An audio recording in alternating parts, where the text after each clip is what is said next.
Okay, well, welcome everybody to Calling from the Wilderness. Sorry we missed last week.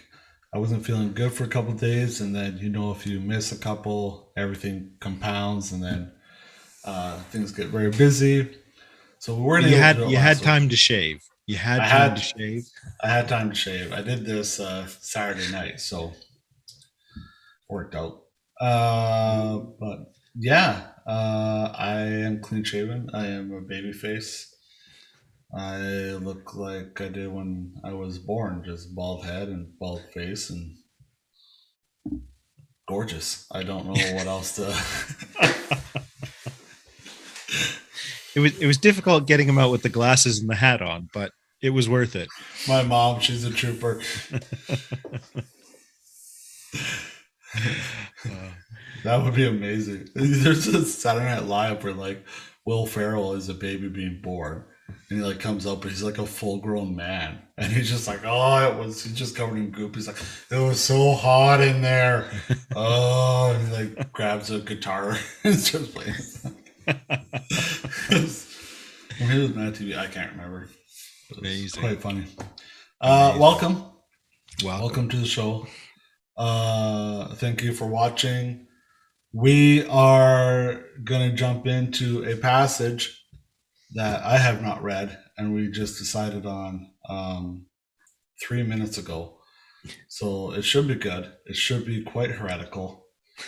Um, a lot of guesswork around it, and join us for the ride.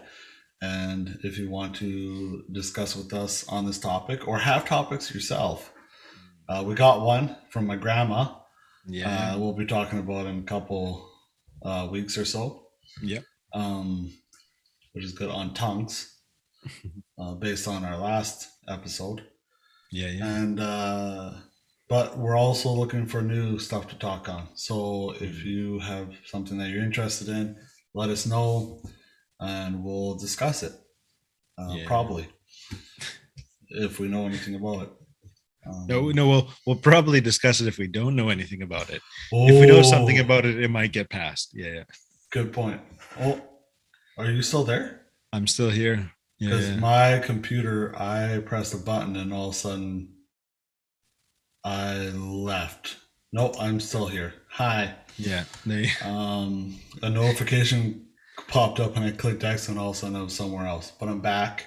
you, yeah, Maybe that'll and show up on the video. If all of a sudden you saw a Zoom thing on the video, no, we you were present to us the entire time, I, Derek. I was I was here but not here. Uh, Like Jesus. Um, Excellent. Well, um yeah, as Derek said, we did Pentecost in our last video. We're going to look a little bit more into Grandma's question about tongues and kind of how tongues fits in, both in that kind of historical context as well as in other wider bits of scripture. But then thinking too about kind of this day and age and what's going on. But we're gonna just put a pin in that one for a little bit, um, and uh, and look at what follows on from Pentecost. The Sunday immediately following is the feast of the Holy and Blessed Trinity. So we thought we'd talk about that, which is, as Derek says, we're going to end up in the land of heretics. And as I tell my congregations every single Trinity Sunday, I enjoy the hereticalness because it allows us to push into the places that Trinity we're otherwise maybe too scared to walk into. So the Derek's going Trinity to give you one is here. like a pie. You've got the crust, you've got the filling, and you've got the top. Yeah. And then when It, the it's like water. You got steam, you got ice, you got water. Three it's different all states, same substance. Trinity. yes, but Derek, it is not it is not water, and it's not fully water and ice and steam all at the same time, is it?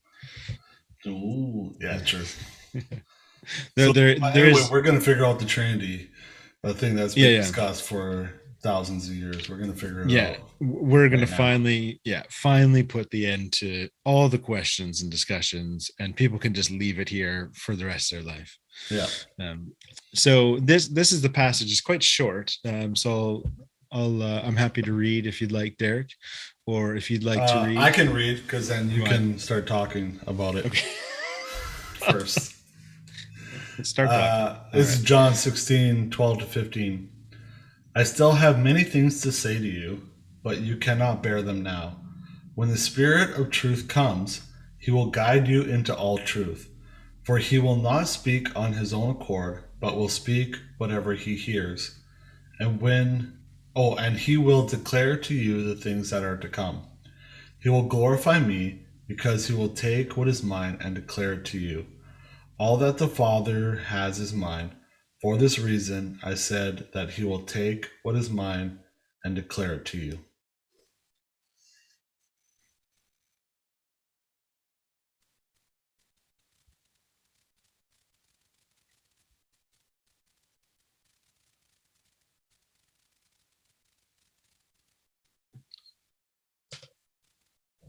Thank you, Derek. Anything anything that jumps out to you? No, you go first. Anything that jumps out to you? I think I think what I like about in this passage, which is common to John, and common to Jesus in John, is this idea of what people are doing is constantly pointing to somebody else, and that there's also something that is being shared. So, that the Spirit of truth will point to Jesus. Jesus says he's come to show them the Father. But then there's also this ownership, as he says, all that the Father has is mine. For this reason, I said that he will take what is mine and declare it to you. And there's a sense of actually, a word that I'm very fond of using about is participation. And sharing of both ownership, and something obviously that's come up a lot in kind of the wider culture over the last years too, is that sense of agency, and how do we share, not just recognize a shared history, but also a shared ownership of how we create the future. Something you were talking about before about remembering and constantly asking ourselves, what voices are we not hearing? And I think for me, I like that, those kind of resonances in this passage, even as short as it is. So how about yourself? I I like it. I can see how people have come away with a certain hierarchy of the Holy Spirit Mm, from this. Like Spirit goes to Jesus, Jesus goes to the mm, Father. Although I don't hold to that, mm, um, I can see where people come from it.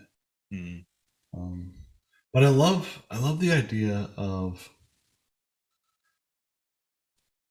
God in community with Himself, mm, and out of that community, out of that relationship, mm, He has invited us into, like, out of that He created us to join in with His fullness mm, in the Trinity, and mm, that He didn't, like, I think a lot of times we might get this idea of God was lacking something, like, mm, so He created us and to mhm. kind of fill that void, Yeah. wherever it be. But His completeness, it was birthed out of His abundance, not out of His Mm, lacking, right? mm, And so I love this idea of um, a invitation into the community that He's already established within Himself, like this mm, relationship mhm, that He has.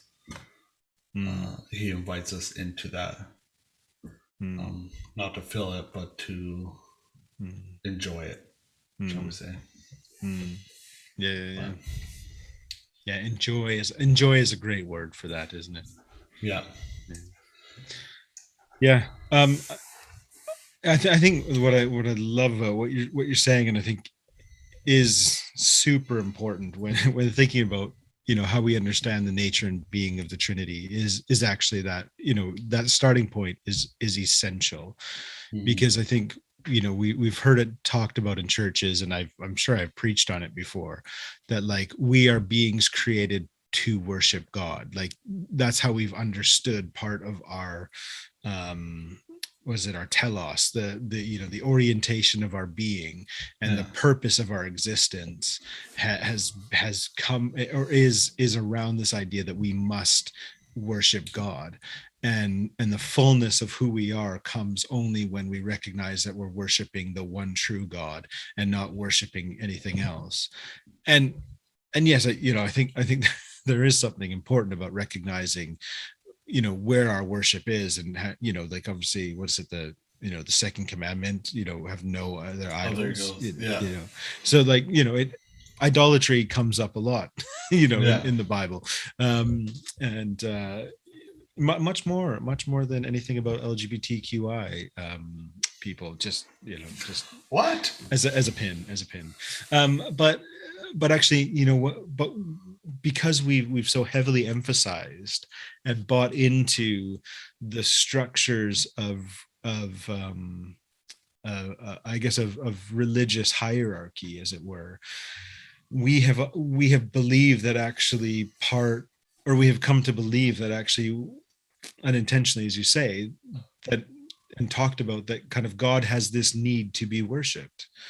And Mhm. actually, the fullness of God within God's self speaks entirely to the opposite of that, where Mhm. God does not only not need to be worshipped, but also does not get fulfillment from being worshipped, Mm. and does not then become more fully God's self because God is being worshipped, which Mm. then means that the worship of God, to me, matters less than the presence of God to that which God has created. And if, So, yeah, go ahead. well, I'm just thinking about like church services. Mm, Like, I will often find myself when going to a church service and participating in the praise and stuff. mm, It's like this is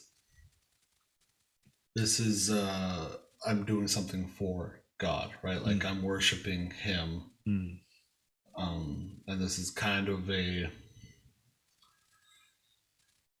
almost like a requirement to be mm. part of the team kind of Yeah, thing, yeah, yeah. um, or that He needs it. Like, Hmm. this is I've been invited to the birthday party, but don't come if you don't bring a present, kind Yeah, of yeah, thing. yeah. And so this is my present I Hmm. get for Him, um, instead of looking at it like what and not only looking at like what am I getting out of it, because Hmm. that can be quite isolating in itself, but Hmm. what as we as a community are getting from it, Hmm. like what is our intention in this Hmm. space, and are we living like the Trinity, where we're living in such close community that Hmm. our voice almost seems like one, like we are together moving Hmm. towards some kind of goal, Hmm. or are we bickering and complaining about very minor Hmm. things, um, Hmm. and are we also in need of being praised by others, or are we finding ourselves in community, like are we getting Hmm. our fulfillment out of community, or the praise we Hmm. are getting out of that community? Does that make Hmm. sense? Yeah, yeah, yeah. Yeah, so I think what I hear you saying, is like, if we understand God to be someone who needs to be praised, Yeah. and we recognize that we are made in God's image, Then then yeah. we start to believe that other people praising us is part of how we become validated, Hmm. within ourselves, and don't feel that sense of kind of isolation. Yeah. Yeah, Is that? and how we feel complete, right? Yeah, yeah, Like, yeah, if we believe that yeah, God feels complete being praised, then we yeah, yeah, also being praised and be complete, instead of yeah. finding it Mm, in some kind of community sense, like being part of a group. mm, Like, well, like Paul talks about the body, right?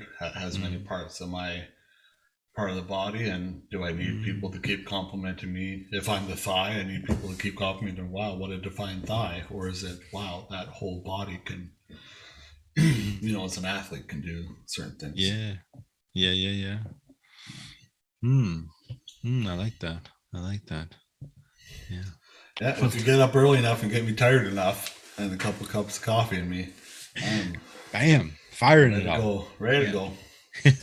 But thank you for the compliment. Now I feel whole. Yeah. Let me just praise you for a moment, Derek. My big Um, brain. but it's But interesting too, actually, because so something I haven't spent any time thinking about is so one of the great critiques of Christendom has always been the idea that the doctrine of the Trinity has been central to the Christian Church, and yet people who take the Bible and Holy Scripture as seriously as we do, or recognize that we seem to take it quite seriously, the challenge always comes back. But the Trinity is not an is not a described aspect of the nature and being of God within Scripture itself. It's not a very explicit thing. Like even this, like I spoke to a Muslim guy just a few weeks ago, and he brought up this very passage to say, the Spirit of truth, it doesn't necessarily mean that's God. It doesn't necessarily mean it's another person of God. And then the other critique that always comes is that Jesus never asks to be worshipped. And just as you're talking there, I was just like, oh, actually, that's that's probably even a more accurate and appropriate comment, like, on the and not as an against Christianity, but actually a for, like like for me, yeah, that affirms the sense of the Trinity. That if the purpose of Christ is the presence of God to God's creation, yeah, and drawing people into a way of life that does recognize the role and person of God in the midst of it, but challenges and draws people into a new way of life and being, yeah. then yes, worship of said God actually it becomes secondary. It, yeah, like I like, yeah, But it's it's interesting. still like because there are Bible passages, like you said, with idolatry, worshiping God and stuff. But I wonder if that's more for us than it Mm, is for God. Like was mm, it C.S. Lewis quote? Like I pray not to change God's mind, but to change my own. yeah, yeah. So like, what if our praise was more a focusing on the kingdom and God's way of living than it is Mm, Him feeling fulfilled, mm, right? mm. Like like So like yeah. almost like drawing, like a kid draws a card for the parent or something like that, and gives it to Mm, him, and it's like the mm, parent like appreciates and loves it, but it's not like I'm gonna sell this because it's worth anything or whatever, but it's the mm, thought and the time and mm, and the enjoyment that the child gets from it. mm, mm. Yeah, yeah, yeah. But once again, I'm just thinking about this now, so there's probably a lot of huge holes in it that I'm No, not no, that I'm not seeing. But no. but I think for a basis, Yeah, like yeah. maybe a different view, like you talked about with Mm, if God is this, are we actually looking at all the sides of Him, mm, or are we stuck in this one? mm, I don't have my cup on me, but like this cup, if you look at it, you're like, oh, that's a rectangle. mm, But someone from up here is looking at it, and they're like, oh, that's just a circle, or mm, that's mm. just a circle, or it's got a lid on it. Yeah, yeah, yeah. Still the same cup, but very different Mm, points of view. And we mm, can get caught up in God looks like mm. this, and unless we reach Yeah. out Mm, in diversity, we may yeah. be missing different aspects. Yeah. And so the same could be true of praise and worship in itself, is that if praise and worship is more about acknowledging and affirming something that is good to you, Mm-hmm. and less about trying to use it as a hopeful manipulation of somebody who is more powerful than yourself, Mm-hmm.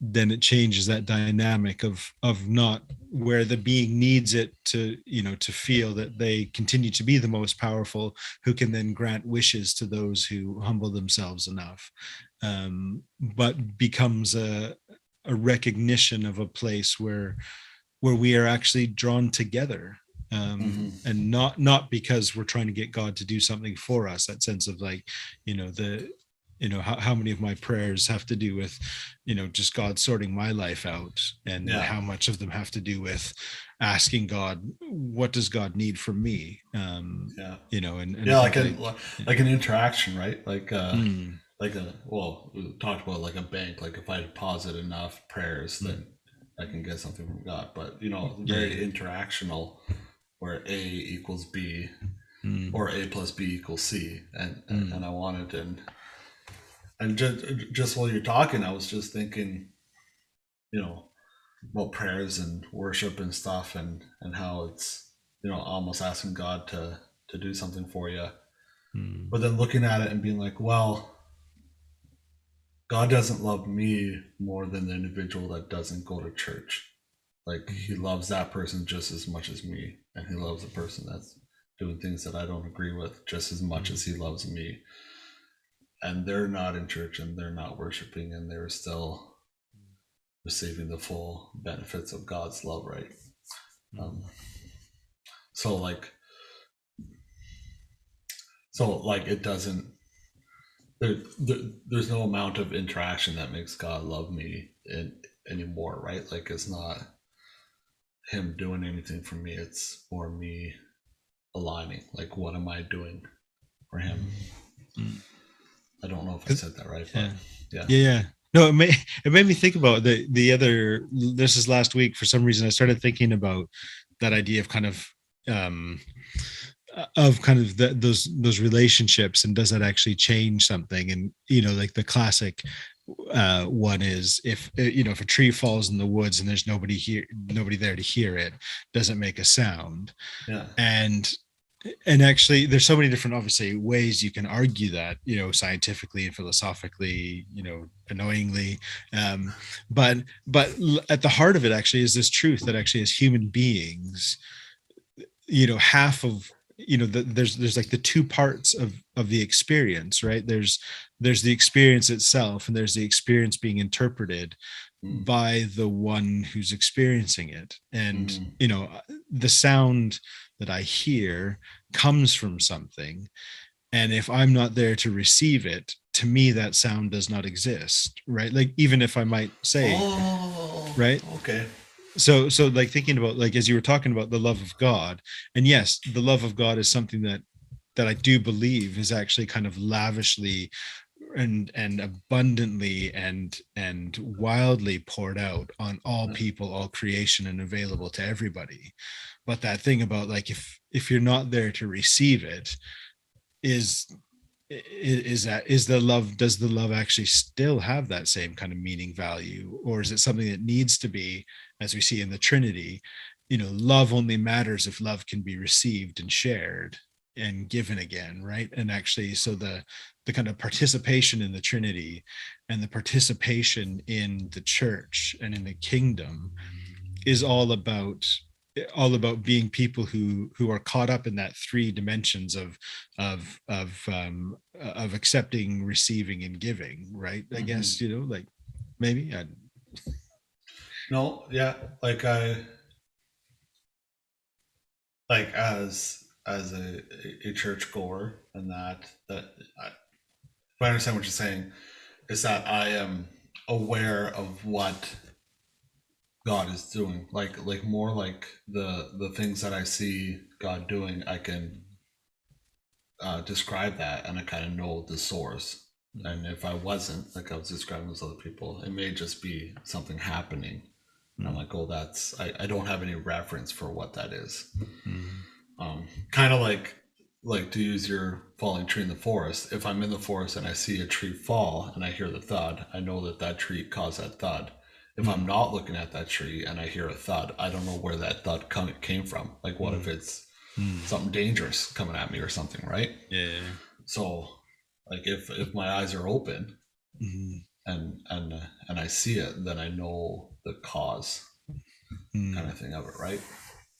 So yeah, mm, no, mm, I get that, and I like the idea of church and worship being more opening our eyes to what is happening than just being about worshiping God, right? It seems more communal. Like, are we coming together to kind of align ourselves to join together than it is to, because the other way it can be, and I've fallen into this and I still do it, is church becomes like a habit or an obligation, right? Like I come, I sing my songs, I I show up, so I get my little gold star for attendance, and at the end of the life, when I go to heaven, God's like, "Oh, you've got a pretty good attendance record here. Come on in," kind of thing, right? Or is there more? What am I doing here? Why are we coming together as a group? I know some people say worship God as one, and absolutely sure, but is there something deeper? Like, is there a growing? Is there a shared experience and a communication that's happening that allows us to grow more? Like looking at God different sides. Like, what's your story? What's your testimony? How's God working in your life? How has He? And then my faith can be increased, or my eyes will be opened to a different way of seeing God. Yeah. And I wonder if the Trinity also acts like that, like as a reminder to see God in different ways. Like, it's three in one. It's not just one where you can focus on it, but as a reminder of the diversity of God. A three in one, right? And the importance of community. Absolutely. Yeah. 100%. Anyway. Yeah. There you go. Let's end with that. The timer is literally just about to go. So that's that hit us there. You've just been, you should be batting today, Derek, because you are knocking them out of the park. I'm gonna go buy a lottery card ticket. Well, just share with me. There you go. I'm coming to visit. Yeah. Which, amazing. Yeah, I was looking at flights the other day because I saw a TikTok where it was a guy who was saying, like, from Vancouver to Toronto is twice as much as Vancouver to London. Oh yeah, I'm sure. And I was looking at it and I was like, well, it's not twice as much the days I was looking at, but it's close. But he's like, but that flight going to Vancouver or going to London stops in Toronto, but it's half as much. So you can buy the flight to London, just get off in Toronto, and that other person goes off, has a free seat, and you're paying half as much to go. Like, it's ridiculous, right? Yeah. Anyway, that's a side note. Just make sure they don't carry your baggage through. Yeah, that would be well if you got carry on. Yeah. No, but it's interesting because what's the flight from Vancouver to Toronto? How long is it? I can't remember. 3 hours. Okay, so shorter now than it used to be. Or no, maybe longer. I never really checked. I can't remember. Okay. Because to get there, you've got to or whenever I go home, I stop in Winnipeg and Calgary, and so, oh gosh. So the takeoff and landings kind of add time to it and stuff. So I don't know what it is compressed. There you go. Yeah. Look at that. We've covered from Derek's baby face to Strange Travel Diaries to the Trinity. Yeah. You got it all here. There you go. All right. Well, bless you all. Have a great day, everyone. We'll catch up with you with tongues. I say my dad's in London as of Thursday, so maybe I'll try to rope him in for next week, and he can talk to us about tongues. Yeah. Good. That sounds good. There you go. All right. All right. Blessings, everyone. Take care, everyone. Bye. Bye.